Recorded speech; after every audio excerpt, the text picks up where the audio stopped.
OH cinema நேயர்களுக்கு வணக்கம். விஜயகாந்த் நடித்து வெளிநாடுகளில் படமாக்கப்பட்ட முதல் திரைப்படம் எது?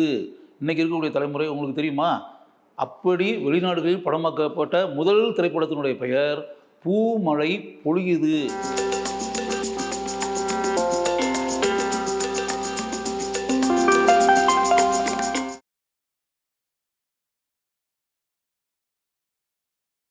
இந்த திரைப்படம் 1987ஆம் ஆண்டு திரைக்கு வந்து 100 நாட்கள் ஓடியது. இந்த திரைப்படத்தை தயாரித்த பட நிறுவனம் ஸ்ரீ ராஜகாளியம்மன் மூவிஸ். இந்த திரைப்படத்தை இயக்கியவர் வி.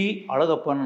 வி. அழகப்பன் என்ற அந்த இயக்குனர் அதற்கு முன்பு ஆகாய தாமரைகள், பூக்களை பறிக்காதீர்கள், குங்குமக்கோடு, பூவா பூத்திருக்கு ஆகிய வெற்றி திரைப்படங்களை இயக்கியவர். அவர் இயக்கிய திரைப்படம்தான் பூமழை பொழியுது. விஜயகாந்த் அதுக்கு முன்னாடி நடித்த எந்த திரைப்படமும் வெளிநாடுகளில் படமாக்கப்பட்டது இல்லை. முதல் முறையாக விஜயகாந்தை நேரடியாக சந்தித்து பேசிய இயக்குனர் வி. அழகப்பன், இப்போது நான் இயக்கக்கூடிய திரைப்படம் வெளிநாடுகளில் படமாக்கப்படுகிறது, அதுவும் ஜப்பான், ஹாங்காங், சிங்கப்பூர் ஆகிய நாடுகளில் என்று கூறியவுடன் விஜயகாந்த் உடனடியாக கால்ஷீட் கொடுத்து அந்த திரைப்படத்தில் நடிப்பதற்காக வந்தார். அந்த திரைப்படத்தின் கதாநாயகியாக நடித்தவர் நதியா. ஏற்கனவே நதியா கதாநாயகியாக நடிக்க வி. அழகப்பன் பூக்களை பறிக்காதீர்கள் என்ற திரைப்படத்தை இயக்கி அந்த திரைப்படம் 100 நாட்கள் ஓடியது. பூவே பூச்சுடவா, பூக்களை பறிக்காதீர்கள் ஆகிய திரைப்படங்களில் நடித்து நதியாவுக்கு என்று மிகப்பெரிய பெயர் பட உலகில் இருந்தது. இன்னொரு கதாநாயகனாக அந்த திரைப்படத்தில் நடித்தவர் சுரேஷ். முக்கோண காதல் கதை. இந்த திரைப்படத்தினுடைய பல காட்சிகள் வெளிநாடுகளில் பாராட்டப்படக்கூடிய அளவிற்கு படமாக்கப்பட்டன. இந்த திரைப்படத்திற்கு பின்னால் இன்னும் பல சுவாரஸ்யமான சம்பவங்கள் இருக்கின்றன. இந்த திரைப்படத்திற்கு இசையமைப்பாளராக அமர்த்தப்பட்டவர் பிரபல இந்தி பட இசையமைப்பாளரான R.D. பர்மன்.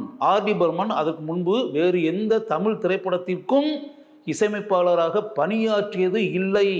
வி. அழகப்பன் விஜயகாந்தை வைத்து பிரம்மாண்டமாக இந்த படத்தை இயக்க வேண்டும் என்று மனதிற்குள் திட்டம் இட்டிருந்ததால் R.D. பர்மனை இசையமைப்பாளராக ஒப்பந்தம் செய்து இந்த திரைப்படத்தை இயக்கலாம் என்ற முடிவுக்கு வந்தார்.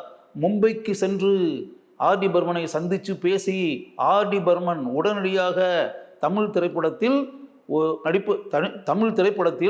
இசையமைப்பாளராக இருப்பதற்கு முழு மனதுடன் சம்மதித்தார். பாடல் பதிவுகள் மும்பையில் நடத்தப்பட்டன. அந்த படத்தில் இடம்பெற்ற பாடல்களை பாட வேண்டும் என்பதற்காக SP பாலசுப்ரமணியம், KS சித்ரா இருவரையும் வி. அழகப்பன் மும்பைக்கு அழைத்து சென்றிருந்தார். SP பாலசுப்ரமணியம் ஏற்கனவே இந்தி படங்களில் பாட்டு பாடியிருக்காரு. அதனால R.D. பர்மனுக்கு SP பாலசுப்ரமணியத்தை தெரியும். அவர் எந்த அளவிற்கு திறமையான பாடகர் என்பதும் தெரியும். KS சித்ரா அப்போதுதான் பட உலகிற்கு வந்திருந்தவர். பூவே பூச்சுடவா திரைப்படத்தில் பாடியவர்.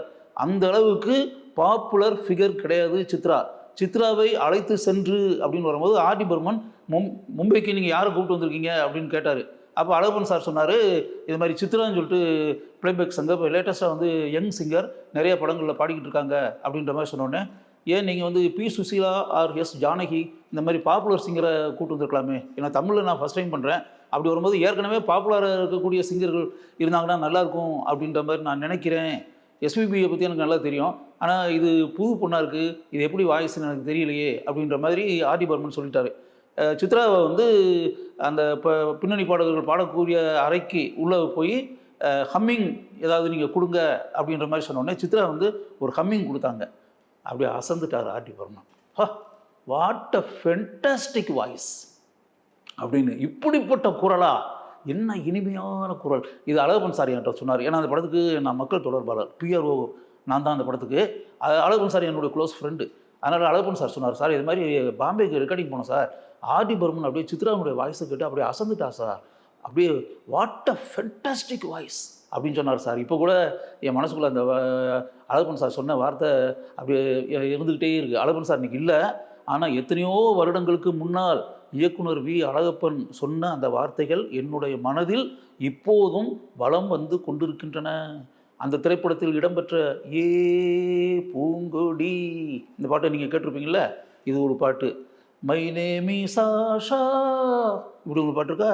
மிக பிரபலமாக அப்போது மக்களுடைய வரவேற்பை பெற்ற பாடல் அது. இது தவிர இன்னொரு பாடல், நதியா நதியா நைல் நதியா, நதியா நதியா நைல் நதியா. இந்த பாடல் உருவாக்கத்திற்கு பின்னால் இன்னொரு சுவாரஸ்யமான சம்பவம் இருக்கிறது. இந்த திரைப்படத்தில் இடம்பெற்ற அனைத்து பாடல்களையும் எழுதியவர் கவிஞர் வாலி. கவிஞர் வாலிகிட்ட அழகப்பன் சார் வந்து சுச்சுவேஷனை சொல்லிட்டாரு. சார், இந்த சுச்சுவேஷனில் இந்த பாட்டு வருது அப்படின்னு சொன்னோடனே வாலி சார் கேட்டார், இதில் கதாநாயகியாக யாரை போட்டிருக்கீங்கன்னு. இதுமாரி நதியாவை போட்டிருக்கோம் அப்படின்னு. நதியா கதாநாயகியா? நதியா கதாநாயகி வெளிநாடுகளில் படமாக்கப்படக்கூடிய படம். அப்படி இருக்கிறதுனால அதுக்கு பொருத்தமாக நான் வந்து ஏதாவது வார்த்தைகளை போட்டு எழுதுகிறேன் அப்படின்னு சொல்லிட்டு நதியான்னு சொல்லி சொன்ன உடனே கவிஞர் வாலி எழுதின வார்த்தை நதியா நதியா நைல் நதியான்னு எழுதினார். நதியா மொய்து அதையும் நைல் நதின்னு இருக்குல்ல, இதையும் மிக்ஸ் பண்ணி கவிஞர் வாலி எழுதினார். கவிஞர் வாலிக்குத்தான் இப்படிப்பட்ட எண்ணம் உதிக்கும்.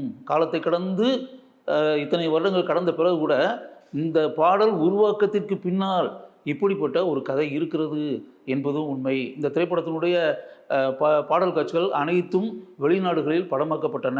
ஆர்.டி. பர்மன் இசையமைத்த அந்த பாடல்களை வி. அழகப்பன் மிகவும் அருமையாக படமாக்கி இருந்தார். மொத்த திரைப்படமும் மண் வாசனை கொண்ட ஒரு திரைப்படமாக இருந்தது. இந்த திரைப்படம் திரைக்கு வந்த காலகட்டத்தில் 100 நாட்கள் ஓடி சாதனை புரிந்தது. முதலாக வெளிநாடுகளில் படமாக்கப்பட்ட படம் என்பதால் விஜயகாந்தனுடைய ரசிகர்கள் வெறித்தனமாக இந்த திரைப்படத்தை பார்த்தார்கள். நதியாவுக்கு என்று ஒரு மிகப்பெரிய ரசிகர்கள் பட்டாளம் பட உலகில் இருந்ததால் படம் திரைக்கு வந்த முதல் நாளிலிருந்தே நதியாவின் ரசிகர்கள் திரண்டு வந்து இந்த திரைப்படத்தை பார்த்தார்கள். அனைவரும் மண் வாசனை கொண்ட அருமையான கதையை கொண்ட ஒரு திரைப்படம் என்று பாராட்டினார்கள். இன்னும் குறிப்பிட்டு கூறுவதாக இருந்தால், இந்த திரைப்படம் திரைக்கு வந்து இத்தனை ஆண்டுகளுக்கு பிறகு ஒரு நாள் அப்படியே நான் யூடியூப்பில் போய் பார்த்தா லட்சக்கணக்கான பேர் இந்த திரைப்படத்தை இப்போது பார்த்து கொண்டிருக்கிறார்கள். இன்றைய இளம் தலைமுறை என்ன சொல்ல போனால், இந்த திரைப்படம் திரைக்கு வந்த காலகட்டத்தில் எந்த அளவிற்கு மக்கள் பார்த்தார்களோ அதை விட 10 மடங்கு அதிகமாக பிரசன்ட் யங் ஜெனரேஷன் இந்த திரைப்படத்தை பார்த்து கொண்டிருக்கிறது. இன்னைக்கு இருக்கக்கூடிய தலைமுறை விஜயகாந்த், சுரேஷ், நதியா, ராஜீவ் நடித்த பூமலை பொழியுது என்ற 1987ஆம் ஆண்டு திரைக்கு வந்த இந்த திரைப்படத்தை இத்தனை வருடங்களுக்கு பிறகு ஆர்வத்துடன் லட்சக்கணக்கில் பார்த்து கொண்டிருக்கிறார்கள் என்றால் எந்த அளவிற்கு பூமலை பொழியுது என்ற அந்த திரைப்படம் காலத்தை கடந்து மக்களுடைய உள்ளங்களை ஈர்க்கக்கூடிய விதத்தில் இருக்கிறது என்பதை நாம் புரிந்து கொள்ளலாம். இன்று நான் பேசிக்கிட்டு இருக்கக்கூடிய இந்த தருணத்தில் அந்த திரைப்படத்தின் கதாநாயகனாக நடித்த விஜயகாந்த் உயிருடன் இல்லை. அந்த திரைப்படத்தை இயக்கிய அருமையான இயக்குனரான வி. அழகப்பன் இன்று நம்மிடையே இல்லை. அந்த திரைப்படத்திற்கு இசையமைத்த ஆர்.டி. பர்மன் இன்று நம்மிடையே இல்லை. அந்த திரைப்படத்திற்கு அருமையாக பாடிய எஸ்.பி. பாலசுப்ரமணியம் நம்மிடையே இல்லை. அந்த திரைப்படத்தை ஸ்ரீ ராஜகாளியம்மன் மூவிஸ் பட பேனரின் சார்பாக தயாரித்த தயாரிப்பாளர்களான தரங்கை சண்முகம், மோகன் நடராஜன் என்ற 2 தயாரிப்பாளர்களுமே இன்று நம்மிடையே இல்லை. அனைவரும் விடைபெற்று கொண்டு இந்த மண்ணிலிருந்து சென்று விட்டார்கள். இத்தனை ஆண்டுகளுக்கு பிறகு பூமலை பொழியுது என்ற அந்த திரைப்படத்திற்கு பின்னால் இப்படிப்பட்ட பல சுவாரஸ்யமான சம்பவங்கள் இருக்கின்றன என்பதை இன்று இருக்கக்கூடிய தலைமுறையினரே நீங்கள் தெரிந்து கொள்ளுங்கள்.